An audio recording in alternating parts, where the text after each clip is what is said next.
Nós vamos tratar um pouquinho hoje sobre essas questões, que é a religiosidade de Babilônia, sobre a vida das pessoas e o descanso que nós podemos ter em Cristo Jesus. Então, este cântico aqui, a Deus demos glória com grande fervor. Seu Filho bendito por nós todos deu. Eu não sei se você consegue sair da letra e entrar um pouquinho mais na essência desta mensagem. O dar de Deus, do Filho bendito. Não sei. Eu tenho feito uma pergunta para muitas pessoas. Você sabe o quanto Deus te ama? Ah, eu sei. Você não sabe, você é um mentiroso. Você está mentindo. Você não tem nem noção o quanto Deus te ama. Eu não sei o tanto que Deus me ama. Não, eu sei, não sabe não, é conversa fiada. Você não sabe nem o que é amor. Você não sabe nada. Deus deu o seu Filho por nós. Eu não sei o que significa isso. A grandeza disto. Eu não dou meu Léo pela Madre Teresa de Calcutá, que já foi. Achei ela na cabeça aqui, porque eu não achei outro moderno que tivesse assim um comportamento tão correto. Quem é que você me daria aí? Um moderno aí que seria gente assim, nobilíssima. Tá difícil. Tá difícil achar. Não dá pra gente achar com facilidade, não. Quem manda ela? Manda outro aí, que esse não tá ruim. Esse é pior ainda. Mas olha, a Deus demos glória. O que é dar glória? Com grande fervor. Não sei nem o que é fervor. Fervor. A única coisa que eu vejo de fervor quando eu boto a chaleira lá em casa para esquentar e ela começa a apitar e o fervor Mas o que é fervor de crente? Não sei. Porque quando eu converso com a maioria dos crentes, e quando eu estou conversando com eles, nós estamos murmurando. Então, eu não sei o que é fervor. Com grande fervor. Seu Filho bendito por nós todos deu. Passa aí. O dedinho, assim. A graça concede ao mais vil pecador. Concede. Conceder é dar, é presentear. A graça concede. Nós não conquistamos a graça. Agora tem uma turma aí da pesada que gosta de carregar Votorã. Você sabe o que é Votorã? Aqueles sacos de cimento. Estivador. Tem gente que gosta de carregar peso. Tem prazer. Não, nós temos que nos esforçar. Ele diz, a graça concede ao mais vil pecador, abrindo-lhe a porta de entrada no céu. Aí, vamos lá. Exultai, exultai. Vinde todos louvar a Jesus Salvador, a Jesus Redentor. A Deus demos glória por quanto no céu seu Filho bendito, por nós todos deu. Ele deu. Agora, ó graça real, foi assim que Jesus, morrendo o seu sangue por nós derramou. Herança nos céus, com os santos na luz. Comprou-nos Jesus, pois o preço pagou. Passa para frente. Passa para frente. Vamos contar. Vamos para o outro verso. A crer nos convida tal rasgo de amor nos merecimentos do Filho. Nos merecimentos do Filho de Deus. Nos merecimentos do Filho. Não nos nossos merecimentos. Nos merecimentos do Filho de Deus. Aí diz o que mais? E quem, pois, confia no seu Salvador, eu queria ver, vai vê-lo sentado na glória dos céus. É por aqui que nós vamos começar. Vai vê-lo sentado na glória dos céus. O que significa esse sentado? Vai vê-lo sentado. isto aqui que tem me pegado. Aliás, o prazer de Jesus. Dá para fazer uma leitura, os textos bíblicos com o pastor Humberto, ou com alguém que possa fazer os textos bíblicos, só para evitar. Eu não sei porque a mulher e o marido estão assim. A minha esposa foi falar ontem no acampamento de casal, a bichinha está hoje tá totalmente afônica. E o marido também, assim. É uma gripe na garganta. Um pegou do outro. Não sei se fui eu que passei para ela, se foi ela que passou para mim. Nós estamos assim, mas não tem problema. Um que passou para o outro, passou bem.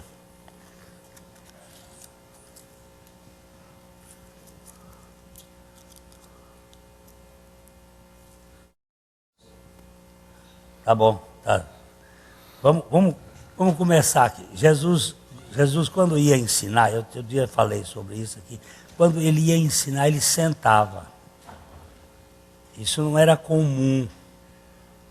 Os pregadores da época dele tinham outros hábitos. Mas Jesus, sempre que ia ensinar, ele sentava. Vamos começar com Mateus capítulo 5, verso 1 e 2. Vendo Jesus as multidões, subiu ao monte, e como se assentasse, aproximaram-se os seus discípulos, e passou a ensiná-los, dizendo... Jesus tinha passado o mar, aquela experiência do mar da Galileia, e ele chegou do outro lado, ele vendo as multidões, e a multidão estava em cima dele porque tinha comido pão. Aí ele subiu, e vendo as multidões que Jesus estava, ele subiu ao monte e foi se distanciar um pouquinho, ele queria ficar só. Aí os discípulos viram que ele sentou-se. E quando ele sentou, os discípulos dizem assim, ele vai ensinar. Vendo as multidões, subiu ao monte. E como se assentasse, ou e tendo-se assentado, ou ao se assentar, aproximaram-se os seus discípulos e ele começou a ensiná-los, dizendo, olha que bom, pois Jesus, vendo as multidões, subiu ao monte, e tendo-se assentado, aproximaram-se os seus discípulos, e passou a ensiná-los, dizendo, por que não ensinar de pé, ensinar sentado?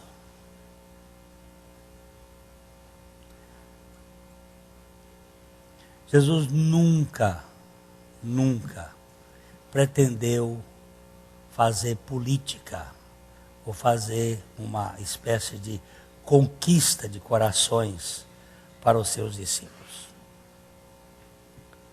Ele às vezes, quando falava, os discípulos iam embora. Eu queria que vocês achassem esse texto aí, sem que eu desse o endereço, onde fala que Jesus, tendo pregado uma mensagem muito dura, os discípulos foram embora. Vocês sabem? Alguém sabe? Humberto parece que já sabe onde é. É João. E aonde será que está? Qual será o capítulo? É João 6, 60. Pode ler. Muitos dos seus discípulos, tendo ouvido tais palavras, disseram, duro é este discurso, quem o pode ouvir? E aí foi que Jesus disse para eles. Mas Jesus, sabendo por si mesmo que eles murmuravam a respeito das suas palavras, interpelou-os, isto vos escandaliza? E aí mais um pouquinho. Quem será, pois, se virdes o Filho do Homem subir para o lugar onde primeiro estava? O Espírito é o que vivifica, a carne para nada aproveita. As palavras que eu vos tenho dito são espírito e são vida. Contudo, há descrente entre vós, pois Jesus sabia desde o princípio quais eram os seus que não criam e quem o havia de trair. Ele prosseguiu: por causa disto é que eu vos tenho dito, ninguém poderá vir a mim se pelo Pai não lhe for concedido. Olha, ele está mostrando que não adianta você chegar para você querer ser discípulo de Cristo se o Pai não quiser. E ele faz uma pergunta, acho que no verso 66. Ó, por causa disso? Por causa disso, muitos dos seus discípulos voltaram para trás e não andaram mais com ele. Ó, muitos dos discípulos, olha, presta atenção no muitos dos discípulos, deram no pé. E aí o que é que ele disse? Do 67. Mas Jesus, sabendo por si mesmo que murmurava a respeito de suas palavras, interpelou-os. Não, vos 67. 67. Então perguntou Jesus aos 12. Aos 12. Agora ele porventura quereis também vós, ou vós outros, retirar-vos? Vocês não querem ir embora também, não? Vocês estão pensando que eu estou aqui caçando adeptos para a minha igreja? Vocês estão pensando que eu estou atrás de pessoas para fazer parte do meu grupo? Vocês também não querem ir embora, não?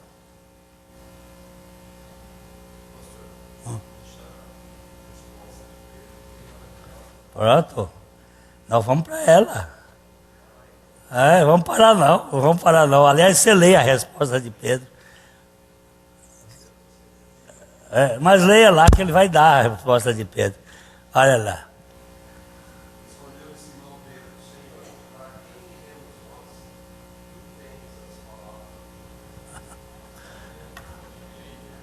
Agora, lembre-se que esse Pedro aqui, depois disso que ele disse para Jesus, ele ainda pisou na bola umas 3 vezes. Mas Jesus não desistiu dele nunca. Porque Jesus nunca desiste. E ele disse, se vocês não querem ir embora, pode ir. Jesus sempre foi muito educado com as pessoas. Ele não força ninguém a segui-lo. Mas desde o momento em que aquela pessoa recebe a Cristo e vem, Jesus nunca mais desiste dele. Ele nunca mais desiste de você. Ele nunca mais desiste de você. Ele nunca mais vai desistir da sua família. Irmão, nós precisamos ter muito isso olhando para nós. Porque ele não salva só. E crê no Senhor Jesus Cristo e será salvo. Tu e a tua casa. Como é que minha casa vai crer se eles não creem? É que no momento em que você crê, você vai orar ao Senhor por a sua família. E nós temos aí 1 João capítulo 5, versos 14 e 15. 1 João capítulo 5, 14 e 15. Vamos ver o que é que diz esse texto. E esta é a confiança que temos para com Ele, que se pedirmos alguma coisa segundo a sua vontade, Ele nos ouve. E se sabemos que Ele nos ouve, quando ao que lhe pedimos, estamos certos de que obtemos os pedidos que lhe temos feito. Essa versão da diz, sabemos que já alcançamos as coisas que lhe temos pedido. Não é alcançaremos, já alcançamos. E como é que eu sei que é da vontade de Deus a salvação da minha família? Como é que eu sei disso? Você não tem que basear nunca em seu eu acho. Eu acho não faz sentido para você. Eu acho tanta coisa que depois eu perco. Mas a Bíblia não deixa essa coisa para nós. Vamos ver 1 Timóteo capítulo 2, verso 1 a 5. Antes de tudo, pois, exorto que se use a prática de súplicas, orações, intercessões, ações de graça em favor de todos os homens. Antes de tudo. Continua. Antes de tudo. Em favor dos reis e de todos que se acham investidos de autoridade, para que vivamos vida tranquila e mansa, com toda piedade e respeito. Isto é bom e aceitável diante de Deus nosso Salvador, o qual deseja que todos os homens sejam salvos e cheguem ao pleno conhecimento da verdade. Por quê? Até o 6. Por quê? Porquanto há um só Deus e um só mediador entre Deus e os homens, Cristo Jesus, homem, o qual a si mesmo se deu resgate por todos, testemunho que se deve prestar em tempos oportunos. Opa, está aí, não está? Deus quer a salvação. Ah, mas eu não sei se Ele quer a salvação do meu filho. Ele quer a salvação de todos. E Ele nos deixou com uma tarefa. Cada um de nós tem, aliás, 2 tarefas. A tarefa de pregar e a tarefa de orar. Ide por todo mundo e pregai o Evangelho a toda a criatura. E Ele diz, orai por todos os homens. Tem o lado dos homens que você vai orar para ter vida mansa e tranquila. Orar pelo prefeito. Mas ele não é do meu partido. Mas eu sou do partido de Jesus que manda orar por eles. E aí nós não temos outra alternativa. Agora, Jesus ao ensinar, ele sempre ensinava sentado.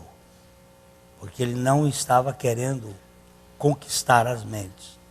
Vamos olhar Lucas capítulo 4. Lucas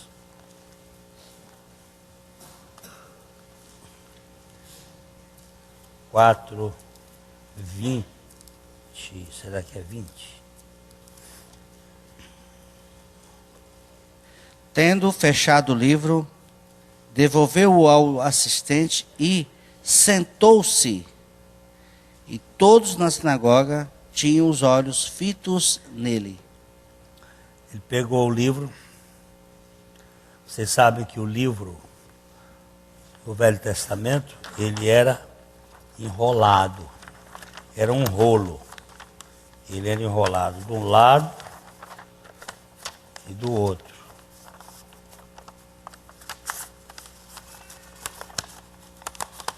E eles iam lendo, à medida que eles iam lendo, eles iam desenrolando o livro. Naquele dia, quando ele desenrolou o livro, era Isaías, quanto? 61. O Espírito do Senhor está sobre mim, porque me enviou para pregar aos pobres, etc. Quando ele abriu o livro, era a leitura daquele dia. Ele leu, rodou para frente, entregou ao assistente ou acólito, sentou. E os olhos de todos estavam fitos nele, porque ele ia começar a ensinar. Ele diz, hoje se cumpriu estas escrituras a meu respeito. A turma ficou braba. Como é que você que é um homem, filho de José, um carpinteiro, pode dizer que hoje se cumpriu essa escritura a teu respeito? Tu não és o Cristo. Ficaram bravos com ele. Como muita gente fica brava quando se prega, por exemplo, Cristo morreu, todo mundo aceita, mas você morreu com Cristo? Isso não é verdade. Isso não é verdade. Porque eu sinto o meu eu dentro de mim vibrando. Mas você não crê que a palavra de Deus é a verdade e que a verdade começa de dentro para fora? Que a gente sabe, a gente crê e a gente entende. Primeiro se sabe, depois se crê, depois se entende. Primeiro se sabe. É preciso saber. Vai e pregue o evangelho para as pessoas saberem o que aconteceu. Depois que você sabe, você não vai discutir com esse assunto. Você vai crer ou não vai crer. Se você crê, é sua, a experiência é sua. E depois que você crê, você entende. Jesus assentado. Vamos virar a página de Lucas e vamos para 5, 1 e 2 e 3. Aconteceu que, ao apertá-lo, a multidão para ouvir a palavra de Deus, estava ele junto ao lago de Genezaré, e viu 2 barcos junto à praia do lago, mas os pescadores, havendo desembarcado, lavavam as redes. Entrando em um dos barcos, que era o de Simão, pediu-lhe que o afastasse um pouco da praia, e assentando-se, ensinava do barco as multidões. Presta atenção, como ele gostava disso. Por que ele não ficou em pé dentro do barco? E por que ele entrou no barco? Ele sabe muito bem que o espelho d'água é o melhor comunicador de som. Ele entrou num barco, afastou um pouco. Ele não tinha microfone, como eu tenho. E as multidões, quantas pessoas estariam ali quando ele esteve ensinando? Segundo os estudiosos, não menos de 15 mil pessoas. Jesus não gritava. O fato dele estar sentado era melhor para o diafragma ficar mais relaxado e não falar alto. Você fica de pé e os ministros de música sempre pedem para a gente ficar de pé, para a gente cantar, porque você aí fica com o diafragma livre e pode fazer sentado, você fica com o diafragma forçando, que já é mais difícil. Mas Jesus não tem ideia de fazer força para comunicar.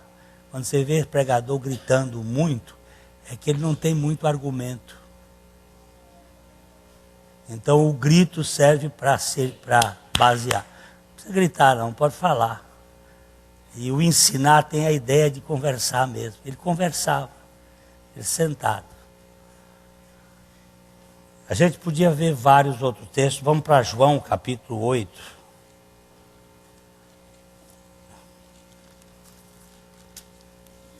Evangelho de João capítulo 8. Vamos começar com o verso 1. Jesus, entretanto, foi para o Monte das Oliveiras. De madrugada voltou novamente para o templo, e todo o povo ia ter com ele, e assentado os ensinava. Olha, presta atenção nisso. Ele foi para o Monte das Oliveiras para um período de oração. Isso é a última semana da sua vida aqui na terra. Aí ele foi para o Monte das Oliveiras para orar. Ficou lá um tempo. Ele gostava de ir ao Monte das Oliveiras orar. Era um lugar tranquilo. E de madrugada ele veio para o templo. E o que acontecia quando ali, pela manhã, cedo. Algumas versões chegam a dizer pela madrugada. Voltou ao templo e todo o povo vinha ter com ele. E Jesus, sentando-se, os ensinava. E é o que foi que aconteceu quando ele estava sentado ensinando. Verso 3. Os escribas e fariseus trouxeram à sua presença uma mulher surpreendida em adultério, e fazendo-a ficar de pé no meio de todos. O que será aqui? Puseram a mulher de pé no meio de todos. Jesus sentado. Eles chegaram querendo exposição. Pegaram a mulher, A mulher foi apanhada aonde? Adultério. Com quem? Sozinha. Então era masturbação, não era adultério. Porque não pode ser sozinho. Cadê o homem? Onde é que estava o homem? A lei mandava que os dois fossem apedrejados. Por que eles trouxeram só a mulher?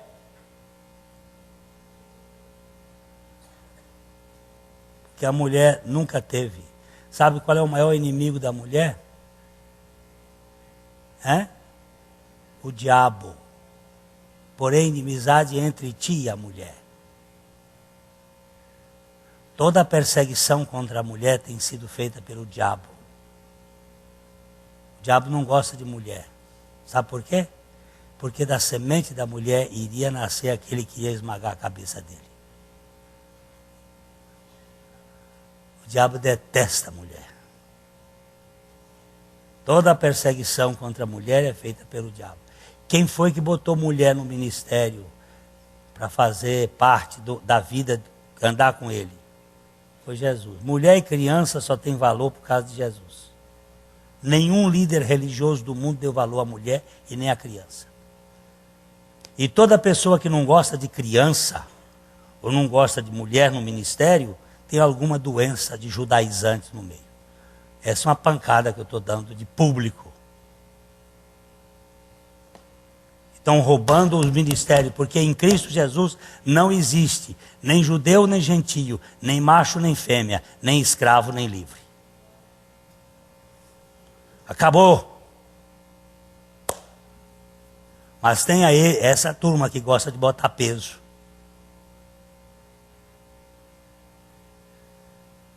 Judaizantes. E eu vou começar a pegar neles agora. Porque eles estão vivos e ativos no planeta Terra. Em 1990 nós pregamos, cuidado com os judaizantes. Está aí gravado. Mas o bicho ressuscita todo dia. E a nossa igreja está infestada de judaizantes.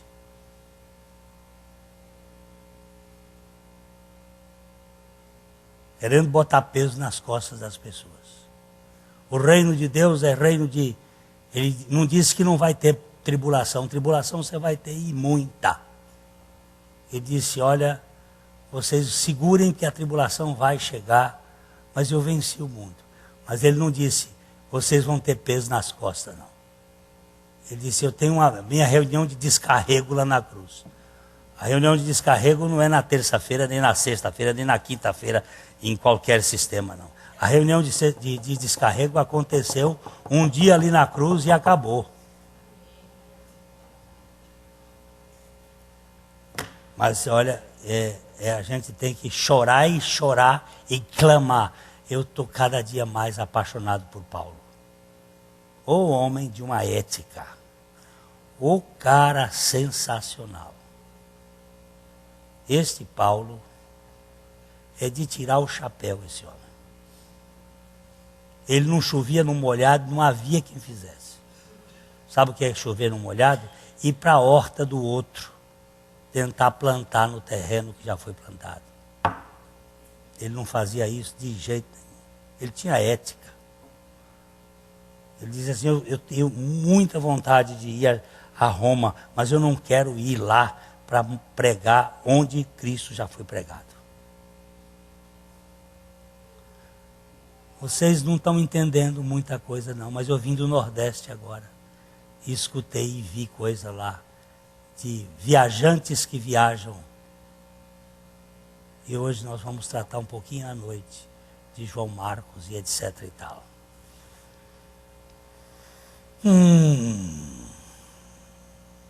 Continua, vamos vendo aí. Vai o verso 5, Humberto. Verso 5. E Não, o verso 4.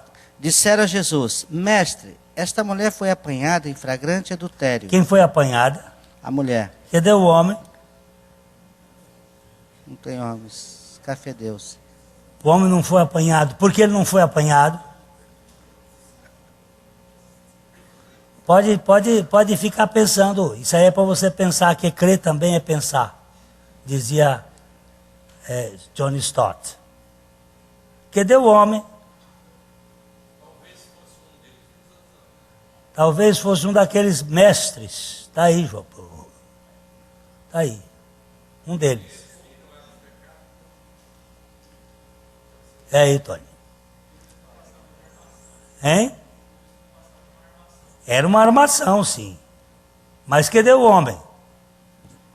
Cadê, meu irmão? Onde é que ele está? É uma pergunta que a gente fica. Só tem a pobrezinha da mulher ali para ser apedrejada. E aí mais? Continua, Humberto. Você não sabe ler, não? Ah, tá. Oxe. Isto diziam eles tentando-o, para terem de que o acusar. Mas Jesus, inclinando-se, escrevia na terra com o dedo. Como insistisse na pergunta, Jesus se levantou e lhes disse: aquele que dentre vós estiver sem pecado, seja o primeiro que lhe atire pedra. Muito Então, bem. Cadê o irmão Antônio? Cadê o irmão Antônio? Ele estava aqui ainda agora. Entrou e saiu, foi embora? Irmão Antônio, cadê você? Saiu, foi embora. Ele veio cumprimentar o Humberto e a mim. Irmão Antônio é um evangelista que tem aqui na cidade. Ele é um homem muito simples. Ele é a irmã Maria. É um pregador do Evangelho de Jesus Cristo. Ele anda por aí. Outro dia ele me chegou e disse: pastor Glênio, o que Jesus escreveu na terra? Eu nunca tinha visto. Eu disse: eu não sei, irmão Antônio. Ele disse: mas está na Bíblia. Eu digo: está? Ele disse: está. Leia lá em Jeremias 17, 13.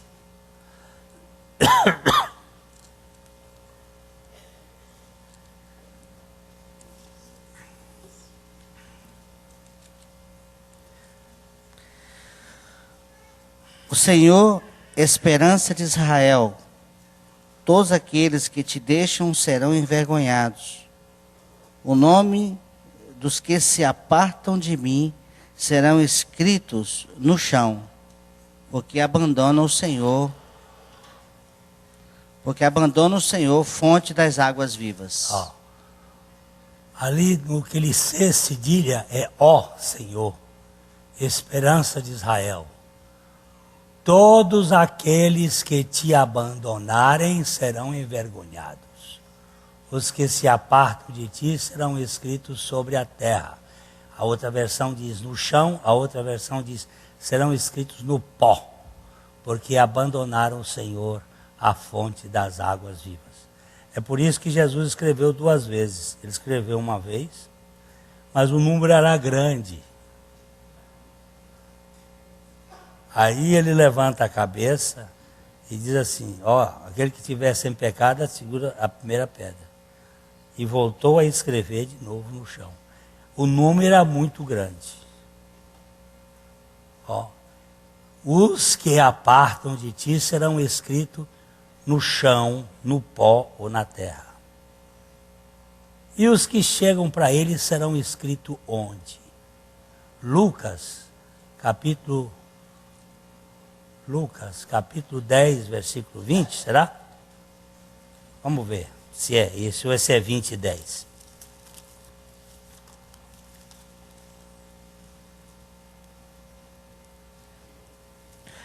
Não obstante, alegrai-vos, não porque os espíritos se vos submetem, e sim porque os vossos nomes estão arrolados nos céus.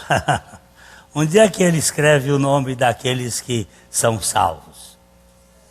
E onde é que ele escreve o nome daqueles que abandonam o Senhor? Na terra, no pó da terra. Ele escreve o nome dos que abandonam com o dedo e a areia apaga.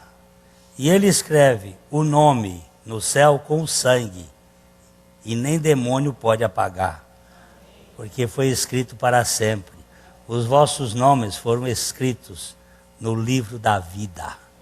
E aí você fica criticando aquele outro, só porque ele tem um probleminha que ainda não chegou à maturidade, mas é um irmão que tem um tropeço ali, mas o Senhor vai começar uma obra e vai acabar. E você senta no tribunal, na cadeira do tribunal para julgar aquele irmão. Deixa o Senhor continuar trabalhando com a vida dele. E ponha-se na posição de intercessor por ele e não de crítico. Porque de crítico você não vai ajudar em nada. E como intercessor você vai ser uma bênção na vida daquele irmãozinho, na vida desse pastor aqui. Você vai encontrar tantos defeitos na minha vida, mas se você ficar batendo nele nos defeitos, você não vai, porque primeiro que você não vai me dizer. Se você viesse, até podia ser uma bênção, mas você diz para outro que aí aleja. Agora, se você disser assim, ô papai, cuida do Glênio, que é um cara que não faz determinada coisa que devia fazer. Papai, em vez de você ficar aí, vai diante do pai e diz, ô papai, cuida dele, cuida do Dagô. O Dagô tem dado tanto trabalho para mim. Aí você fica contando para ele. E o papai de Dagô vai fazer a obra da vida do Dagô. E vai pegar o Dagô, vai cuidar dele. Daqui a pouco o Dagô começa a ser quebrado, e aí ele diz assim, mas o que foi? Diz assim, olha, Deus também ouve oração. Ouviu a minha, ó, quebrou o Dagô. Os irmãos são bênção na vida dos outros irmãos. E aqui, queridos, Jesus escreveu o nome deles na areia e deixou lá. Eu acredito que foi isso mesmo que aconteceu. O nome deles. E o seu nome está escrito aonde?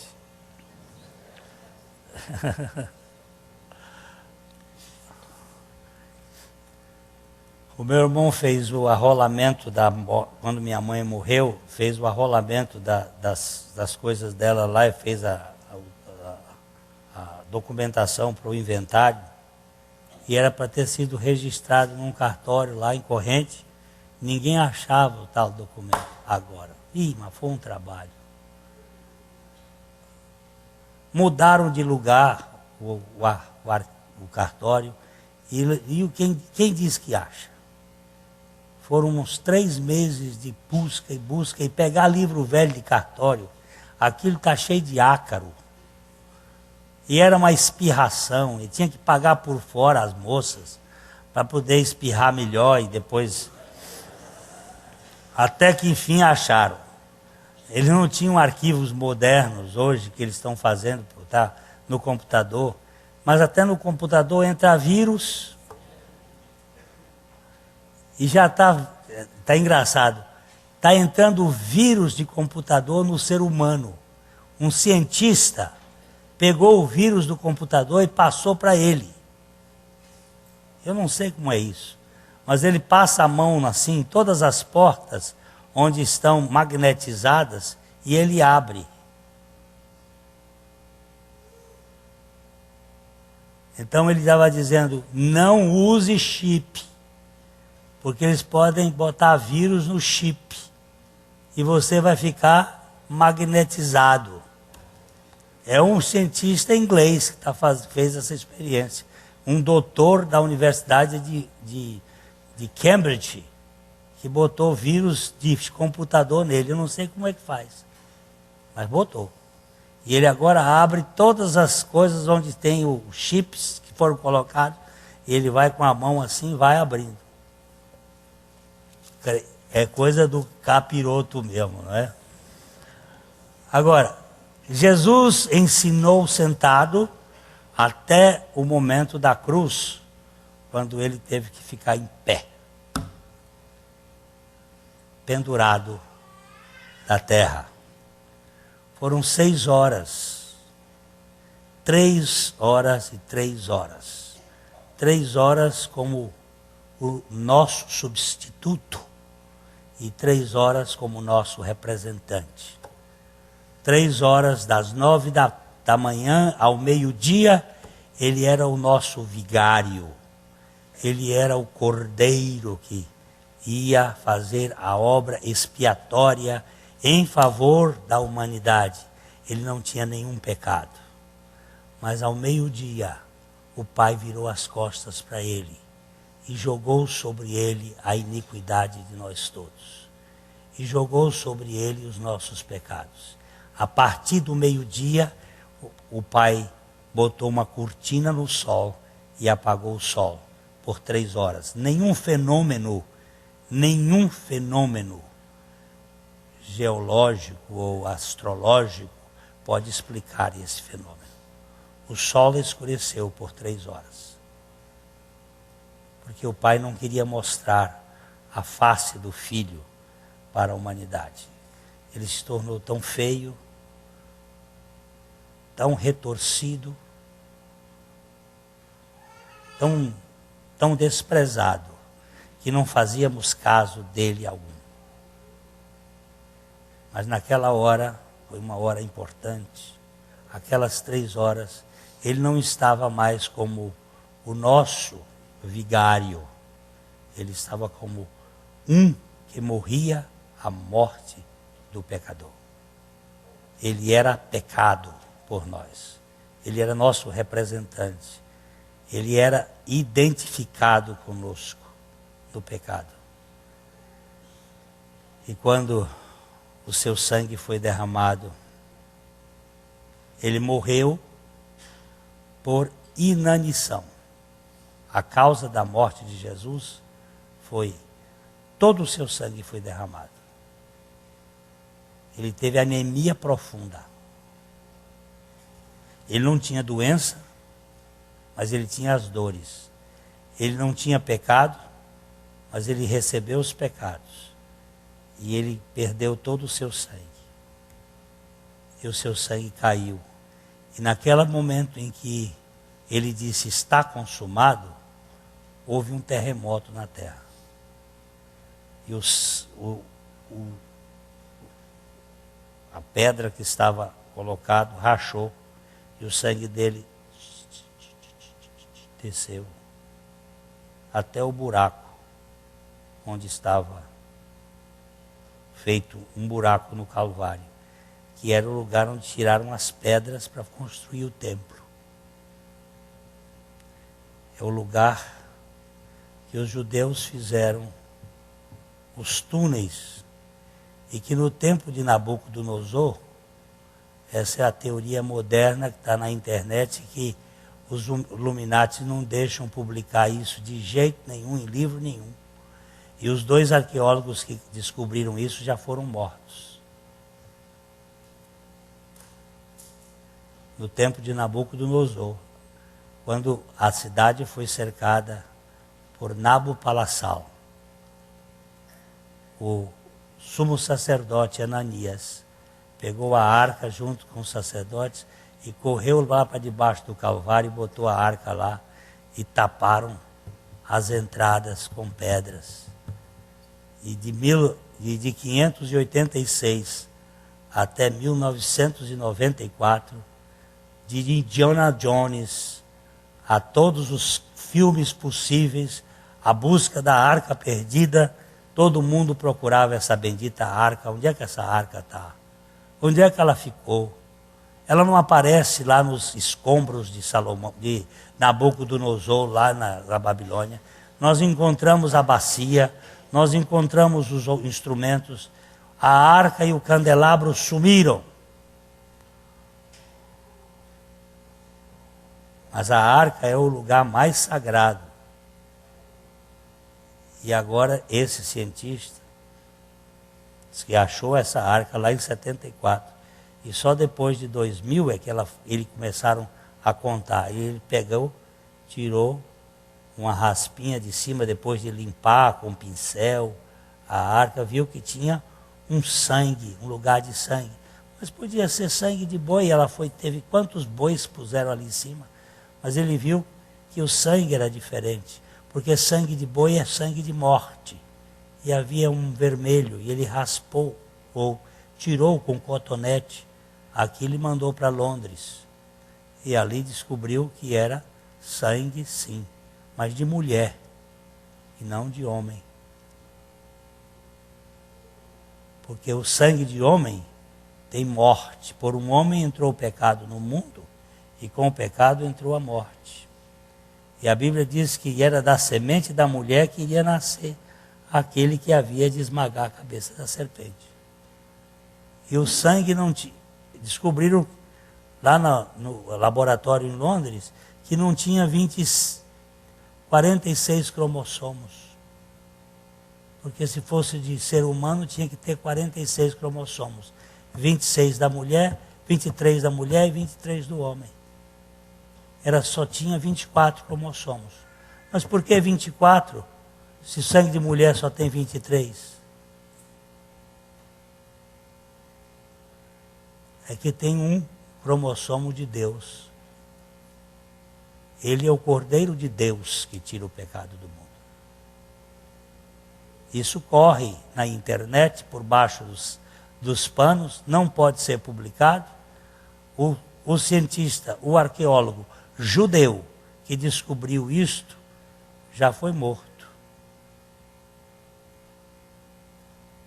Mas por alguma razão Deus permitiu que isso fosse revelado através de pessoas que... Aliás, o rabino... Você se lembra o nome daquele rabino judeu que morreu há 3 anos atrás? Ele era o pai da Cabala.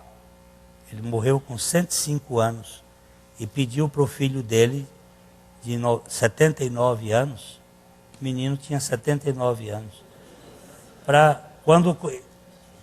Você se lembra o nome dele? Ele disse, quando daqui 1 ano, no mês de abril, você vai... O mês de abril, porque é o primeiro mês do ano judaico, mês de Nisan. Primeiro mês de abril, você vai abrir a carta que eu vou deixar. E na carta, que aquele rabino, que era o pai da Cabala, era o chefe da Cabala no mundo, hoje, no século 21. Quando abrir a carta dele, ele diz, o Meshiach já veio. Meshiach é o Messias, é o Cristo, ele já veio. E ele se manifestou a mim. E revelou-me que ele está próximo para voltar. Os rabinos ficaram doidos, mas ele tinha convidado alguns cristãos messiânicos. Nós temos em Israel alguns cristãos messiânicos. Inclusive nós temos um irmão muito precioso chamado Lance Lambert. Esses cristãos messiânicos estavam nessa reunião que foi convidado. Ele deixou o nome das pessoas. E aí... está um quiprocó em Israel para tentar esconder tanto essa carta do rabino como a história que depois foi contada de que a arca foi achada e tinha sangue de mulher em cima e que era o sangue do cordeiro que caiu lá naquela tampa do propiciatório. E como foi que ele caiu na tampa do propiciatório? O terremoto que deu e que rachou a pedra e o sangue desceu para cair aonde? No lugar que tinha que cair, no propiciatório. Porque sem derramamento de sangue não há perdão de pecados. E aí, quando ele diz está consumado, aquelas 6 horas que foi tirado, tiraram o corpo dele e deitaram. Puseram alguns ungüentos e ingredientes e as mulheres não deram tempo de fazer tudo bem feito, porque das 3 às 6 da tarde tem pouco tempo para fazer toda a preparação. Aí elas ficaram de fazer o resto depois do sábado, porque no sábado elas não podiam trabalhar. E de madrugada, quando elas chegaram lá no sepulcro para tirar, e vinham conversando, quem é que vai tirar a pedra? A pedra é pesada, nós somos mulheres, então não podemos. E logo foi mulher que vai participar desse negócio todo, porque os homens não estavam muito acreditando, nem os discípulos dele acreditavam que ele pudesse ressuscitar. Mas elas chegaram lá, cadê? Cadê o corpo? E elas entraram numa discussão, cadê o meu Senhor? Levaram o meu Senhor. Aí apareceram aqueles anjos lá conversando.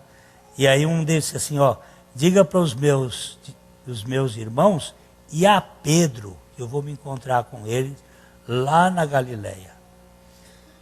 Aquele encontro é muito significativo. Ele ficou ainda 40 dias aqui resolvendo uns negocinhos do pai dele, tomando conta de algumas posições. Depois pegou o jato especial dele e foi para o céu. Esse jato especial, você sabe que é uma força de expressão. Ele foi para o céu assunto. E quando ele chegou lá, o que é que ele fez? Olha, preste atenção. Em primeiro capítulo de Efésios, versículo 20. Efésios 1, 20. O qual exerceu ele em Cristo, ressuscitando dentre os mortos e fazendo-o sentar à sua direita nos lugares celestiais. Presta atenção, ele está falando do Pai. Diz que o Pai o ressuscitou dentre os mortos. Jesus Cristo não ressuscitou. Jesus Cristo foi ressuscitado. Guardem isso, isso é muito importante. Às vezes a gente diz assim, Jesus Cristo ressuscitou. Não, ele foi ressuscitado. Toda a obra dele é até a cruz. Até quando ele diz, está consumado, e ele termina a dizer, nas tuas mãos entrego o meu espírito. Ele entregou o espírito a Deus, inclinou a cabeça e terminou a obra dele. Dali para frente, não é mais ele que faz. Agora vem o Pai e o ressuscita dentre os mortos. Ele foi ressuscitado pelo Pai dentre os mortos. E ele também não se assentou. Ele foi assentado. O Pai diz, agora filhinho, você cumpriu a obra. Senta aqui, à minha direita. Até que os inimigos sejam postos por escabelo dos teus pés. Aí vai se cumprir a profecia do Salmo 110, verso 1. Vamos lá para o Salmo 110, verso 1.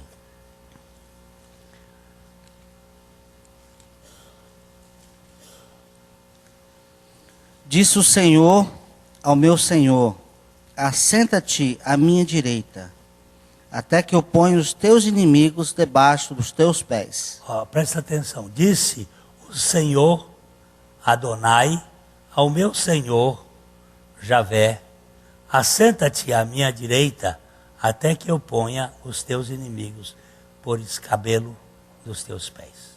O Pai agora diz, você já cumpriu a obra, vai ficar sentado. Como é que está o nosso sumo sacerdote? No Velho Testamento, o sumo sacerdote não se assentava em tempo algum. Nenhum sacerdote se assentava. No Velho Testamento, os sacerdotes trabalhavam o turno dele todos de pé. Não havia cadeira no tabernáculo, nem no templo. Era o tempo todo de pé. No sumo sacerdote celestial, ele não fica de pé, ele está sentado. Por que ele está sentado? Porque não tem mais obra para ser feita. A obra já foi feita, já foi consumada, já foi realizada. Quando você é convidado pela Amélia, agora vou fazer aqui a Amélia. A Amélia me convida para ir almoçar na casa dela. O que é que eu tenho que fazer? Eu vou lá na casa dela e ela preparou o almoço. E o que é que eu tenho que fazer? Me assentar à mesa e comer o almoço que ela fez. Eu não tenho que chegar lá dizendo assim, Amélia, o que é que você quer que eu faça? Se ela me convidou, ela que banque o almoço. Você está vendo? Eu trouxe um jerimum para você, lá do Piauí. Você já recebeu? Não. Já recebeu? Tudo. Até aquele maracujá. Mas aquele é bom, Amélia. Azedo. Mas faz o doce da casca. Faz o doce. Experimenta. Azedo que é uma beleza, mas é um... Trata de fazer e eu vou almoçar na sua casa. Faz o convite.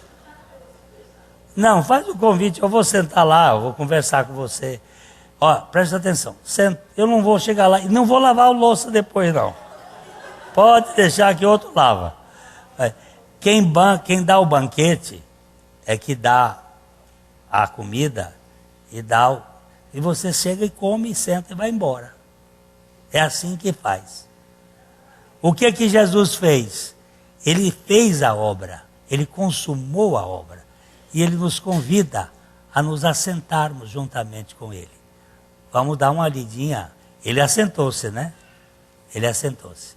Vamos dar uma lidinha em Efésios. Efésios capítulo 2, verso 6. E juntamente com ele nos ressuscitou e nos fez assentar nos lugares celestiais em Cristo Jesus. Ó, ele nos ressuscitou e juntamente com ele nos fez sentar nas regiões celestiais em Cristo Jesus. Não só Cristo se assentou, mas nós estamos assentados. Mas você não está sentado, Glenn, você está em pé. Humanamente falando, do ponto de vista biológico, eu estou aqui em pé. Mas do ponto de vista espiritual, eu já estou assentado nos lugares celestiais em Cristo Jesus. Nós não vivemos pelos sentimentos, nós vivemos pela fé. Fé na palavra de Deus. Estamos assentados nos lugares celestiais em Cristo Jesus. Vamos para o primeiro texto de Hebreus, já estamos no fim. Hebreus capítulo 1, versos de 1 a 3. Vamos Havendo olhar. Deus... Peraí, deixa. Hebreus de 1 a 3, ele está abrindo o seu coração diante da grandeza, da majestade, da sublimidade de Cristo. O escritor aos Hebreus, ninguém sabe quem foi. Existem muitas discussões. Pessoalmente, eu acho que é Paulo. Mas isso sou eu. Não posso assinar embaixo. É uma sensação que eu tenho de que foi Paulo que escreveu. Alguns acham que foi Apolo, outros acham que foi Priscila, a esposa de Áquila, mesmo porque depois de 13 capítulos, diz assim, escrevi resumidamente. Só pode ter sido uma mulher, porque escreve tanto e depois diz resumidamente. Então, alguns acham que foi Priscila. Havendo Deus outrora falado muitas vezes e de muitas maneiras aos pais pelos profetas, nesses últimos dias nos falou pelo Filho, a quem constituiu o herdeiro de todas as coisas, pelo qual também fez o universo. Ele, que é o resplendor da glória e a expressão exata do seu ser, sustentando todas as coisas pela palavra do seu poder, depois de ter feito a purificação dos pecados, assentou-se à direita da majestade nas alturas. Assentou-se. Por que ele assentou-se? Porque ele fez a purificação dos pecados. Tem pecado mais para ser purificado? Não.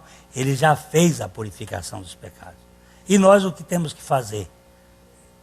Crer. E mais. Crer. E mais. Crer. E mais. Ficar crendo. Porque o justo viverá pela fé.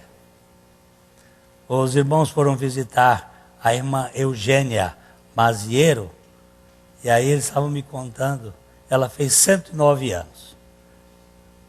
Aí ela disse, contando assim, ela dizia, eu estou muito feliz, eu vivo no céu. Jesus já levou todos os meus pecados.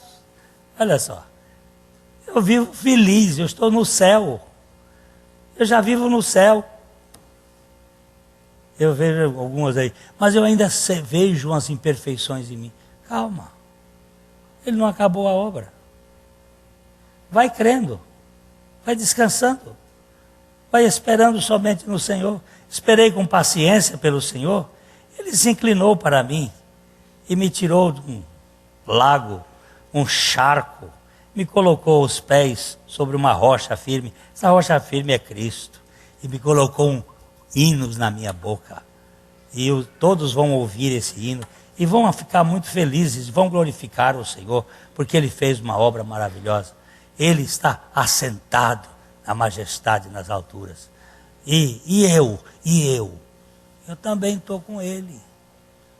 O que o escritor vai dizer no capítulo 8 de Hebreus 1, 2 e 3? Ora, você está com muita rapidez, lá em cima está mais devagar. Vamos ver se a gente pega aí. Ora. Espera aí, Humberto. Agora você. Hebreus capítulo 8. Agora vai. Ora, o essencial das coisas que temos dito é que possuímos tal sumo sacerdote que se assentou à destra do trono da majestade nos céus, como ministro do santuário e do verdadeiro tabernáculo que o Senhor erigiu, não o homem. Pois todo sumo sacerdote é constituído para oferecer assim dons como sacrifícios. Por isso era necessário que também esse sumo sacerdote tivesse o que oferecer. Ora, se ele estivesse na terra, nem mesmo sacerdote seria, visto existirem aqueles que oferecem os dons segundo a lei, os quais ministram em figura e sombra das coisas celestes, assim como foi Moisés divinamente instruído, quando estava para construir o tabernáculo. Pois diz ele, vê que faças todas as coisas de acordo com o modelo que te foi mostrado no monte. Aquele tabernáculo que foi mostrado a Moisés, foi mostrado tudo, mas não foi mostrada a cadeira. Moisés copiou tudo, menos a cadeira. Que lá no céu ele tem uma cadeira. Ele disse o que temos. Voltando lá para o verso 1, vai lá Zezé, no verso 1. Ora, o essencial das coisas que temos dito é que possuímos tal sumo sacerdote que se assentou à destra do trono da majestade nos céus. O que nós temos de sumo, de essência, de fundamental, o que nós temos é o nosso sumo sacerdote assentado. Por que ele está assentado? Porque ele já consumou a obra. Não tem mais obra nenhuma para fazer. Não tem mais nada para fazer. Mas não tem mais nada? Nada. O que você vem que fazer agora? Você tem que sentar na mesa e pegar. Preparas-me uma mesa, até na presença dos meus inimigos. Unges a minha cabeça com óleo, meu cálice transborda. Eu tenho agora que usufruir dos benefícios dessa eterna salvação. Irmão, todo aquele que quiser botar peso nas suas costas, corra dele. Porque ele não é ministro da graça, e sim ministro da lei.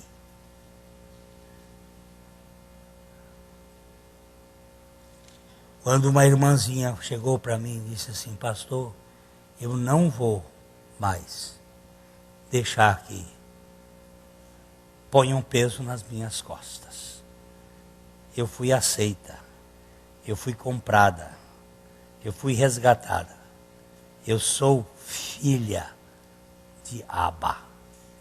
Eu fui aceita, eu sou amado. Eu fui aceito, eu sou amado. Ninguém pode me desaceitar de Deus. Ninguém pode desmanchar o que Cristo fez.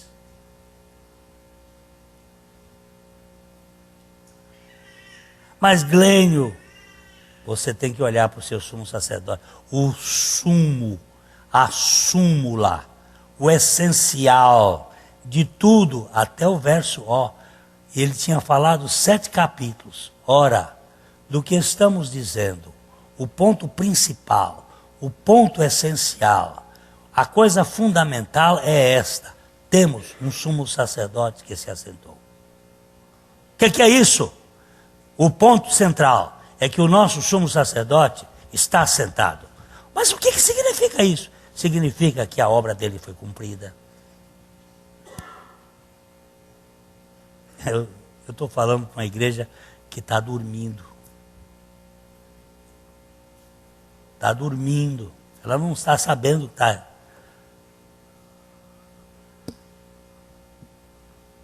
Ela está achando que isso aqui é muito pouco. Está achando que o negócio olha, meu amigo, mataram uma mulher essa semana no Rio de Janeiro que tinha uma herança. Ninguém sabe quem matou a mulher. Mas eu sei. Sabe quem matou? Um que está atrás da herança dela.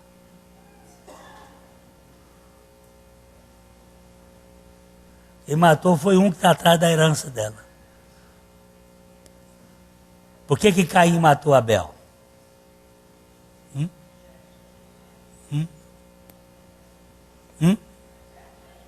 Mas a palavra não é essa, não. Porque Abel foi aceito e ele não. Ele cheirava suor. A oferta dele tinha CC. E a oferta de Abel tinha sangue, tinha graça, tinha o sacrifício de Cristo. Era aceito. Toda pessoa aceita, herdeira, é perseguido. Ele diz assim como o que nasceu segundo a carne perseguiu o que nasceu segundo a promessa, assim também agora. Esaú caçoava de Isaac. Por que caçoava de Isaac? Ismael caçoava de Isaac. Por que caçoava de Isaac? Porque ele era carne. Carnalidade é isso aí. Você achar que a coisa tem que ainda fazer. Já foi feito, meu irmão. Já foi feito. Toma posse do sua herança. Agora eu vou terminar dizendo assim. Deus chegou para Abraão e disse assim: Abraão, eu tenho te dado uma terra que vai do rio Egito, do rio Nilo, até o Eufrates, que vai do mar, do grande mar, até o deserto do Golfo de Acaba. Sabe o que significa isso? Egito, Israel, Jordânia, Síria, Líbano, Irã, Iraque, Arábia Saudita. Tudo isso pertence a Israel. Por direito de dádiva. A Primeira Guerra Mundial tinha como finalidade destruir o conceito das nações individuais. A formação de uma organização que se chamaria Liga das Nações e que foi formada ONU depois. A Segunda Guerra Mundial tinha como fundamento destruir as moedas nacionais para o estabelecimento de uma única moeda, e ela está caminhando, vai. A Terceira Guerra Mundial é entre Israel e os árabes. Ela está sendo montada, o Ahmadinejad está sendo um instrumento para ser montado para que a guerra aconteça. Vai acontecer dentro de pouco tempo, muito pouco tempo. E quando ela acontecer, Israel vai tomar todo esse território, do Egito até o Eufrates. Se vocês quiserem ver, vivam. E vocês vão ver que esse livro nunca foi e não será tripudiado. Só para vocês terem uma noçãozinha de uma coisinha bobinha. Uma coisinha boba. Vamos abrir. A gente já devia ter ido embora, mas só. Isaías capítulo 24, versículo 20.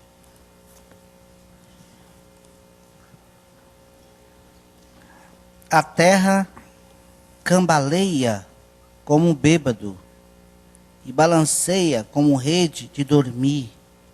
A sua transgressão pesa sobre ela. Ela cairá e jamais se levantará. Só para vocês terem uma noção, em 1496, os físicos e matemáticos começaram a medir o eixo magnético da Terra. Eixo magnético da Terra é onde você põe a bússola, a ponta da bússola. Cada século a Terra mudava 2,5 quilômetros de distância do eixo. Ela estava virando. De 1400 a 1590, eles estudaram e a Terra mudou 2,5 quilômetros. No século XVI, 2,5 quilômetros. No século XVII, 2,5 quilômetros. No século XVIII, 2,5 quilômetros. Só aí já são 12,5 quilômetros. No século XIX, 2,5 quilômetros. No século XX, 400 quilômetros. A Terra mudou o eixo magnético dela. A Terra cambaleia. O professor de hebraico vai agora dar uma aula aqui para ver. Alguns traduzem cambaleia, outros traduzem cambaleará. Está falando do conceito futuro. O profeta está escrevendo 700 anos antes de Cristo, do tempo em que a terra cambaleará como um bêbado, como um ébrio. E balanceia, ou balanceará como a rede de dormir. Essa é Jafa. O que é JFA? Hein? Mas não é João Ferreira de Almeida, não. Isso aqui fizeram um negócio engraçado. João Ferreira de Almeida, ele era bem cuidadoso com essas coisas. Não era, não? Aí não tinha esse negócio. Isso aí tem João Ferreira de Almeida diferente. Como uma rede de dormir. E a sua transgressão, isto é, a transgressão da terra, se tornará pesada sobre ela. E ela cairá. Você sabe para onde vai o petróleo que tiram da terra? E o que acontece com as placas tectônicas lá embaixo? Agora, veja bem, século XVI, houve 17 terremotos registrados na Terra. Século XVII, houve 19 terremotos registrados na Terra. Século XVIII, 21 terremotos na Terra. Século XIX, 25 terremotos na Terra. Século XX, 6.600 terremotos na Terra registrados. E haverá terremotos em vários lugares. O Senhor disse, e haverá terremotos em vários lugares. Mas naqueles tempos para trás eles não mediam muitos terremotos. Sim, é verdade. Mas os que eles conseguiram medir foram 17, 19, 21 e 24, 25. E 6.600 no século XX. E a Terra está assim, ó. E você vai para a China e uma chuva doida, você vai para outro lugar, é fogo que ninguém consegue apagar, e é um negócio, é uma secura doida, e você vai para um lado, e a bicha está meio bebadona. E nós tirando o petróleo de dentro da terra e deixando cair dentro do mar, e o mar morrendo, os peixes morrendo, e a gente não sabe o que faz, e aí diz o que faz, e a terra lá. Mas ele disse, vocês não ficam preocupados não, que eu vou botar um novo céu e uma nova terra, onde habita a justiça. Eu vou botar fogo nessa mesma aí, porque aqui tem poluchia demais. Eles estão querendo acabar com as poluchias de Londrina, com as pombas. Mas como é que pode acabar com esses milhões de pombas? com aquele grupinho de falcão que eles vão soltar aí, não vai dar conta, não. Não vai dar conta, não, é pouquinho. E o falcão só vai dar uma espantadinha. Tem que acabar com essa raça mesmo, morrendo. Ah, mas não pode matar as bichinhas. Só que as bichinhas dão puluxia. E a puluxia dá doença cardíaca e algumas doenças incuráveis. A moça, é Sueli, aquela do peitão? Hein? Não, essa daí é café pequena. É a de 12 quilos. Sheila. A de silicone. Não consegue abraçar os seios. Tá com o braço todo cheio de... Sabe o que é?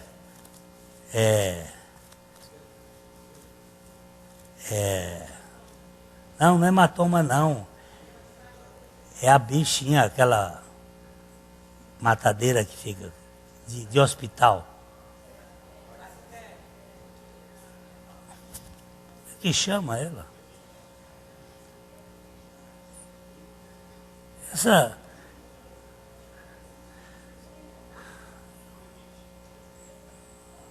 O que chama esse bicho de hospital que pega? É bactéria. É que eu estou surdo. É a bactéria.